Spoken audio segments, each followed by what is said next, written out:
Let's see how to do iPad view in Bgmi in Android. In the first step, tap on Settings. Later, pick Display and Brightness. After that, modify the screen zoom setting. In the next step, tap on Settings. Next, navigate to Developer Options. Next, turn on the option to enforce a larger aspect ratio.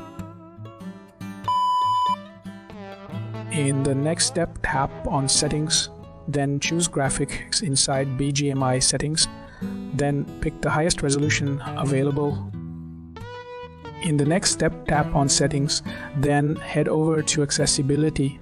Now activate the display size customization. In the next step, launch Bgmi. Later, tweak the in-game FOV options. Later, choose the ideal aspect ratio for a broader display. You are good to go.